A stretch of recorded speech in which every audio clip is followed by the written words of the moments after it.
ስሜ ብርቅያቻ ሜል እባላለሁ። የመጣሁት ከኢትዮጵያ ነው።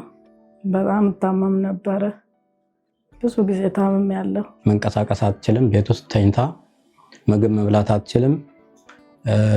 የየቀን ስራውን ሁሉ መጠቀም ማድረግ ምንም አልቻለችም።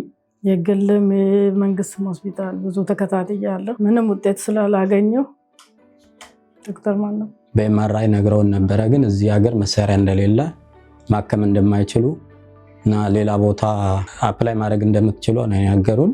ከኢትዮጵያ ከመጣሁ ወዲህ እዚህ በኤልኤክስ ማቅጣው She came to me with the complaints of very severe, sharp, stabbing kind of a pain on one side of her face. So I examined her and evaluated her, and I diagnosed her to be suffering from a condition called trigeminal neuralgia. And the main cause of trigeminal neuralgia is a compression of the trigeminal nerve, which is the nerve that supplies the sensation on one side of the face, on either side. So when that nerve is compressed by an artery which is traversing close to it, and the artery sags down and touches the nerve, that causes a sharp, lancinating kind of a pain. In medical literature, this pain has been described as the worst pain a human being can ever endure. So the gold standard treatment is the surgery.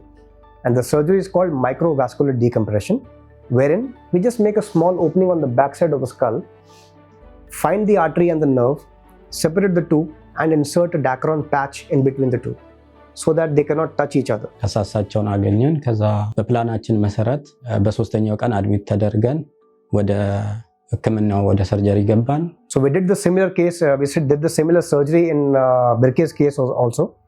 And the moment we did the surgery, the pain disappeared. The next moment she came out of the operation theater. በጣም ያመኝ ነበር። አሁን ደግሞ እንቅስቃሴም ቆንጆ ነው። መብላትም እችላለሁ፣ መንቀሳቀስም እችላለሁ። በጣም ህመም ነበረው በፊት። በጣም አፌን መንቀሳቀስ አልችልም ነበርና አሁን እግዚአብሔር ይመስገን በጣም ደህና ነኝ።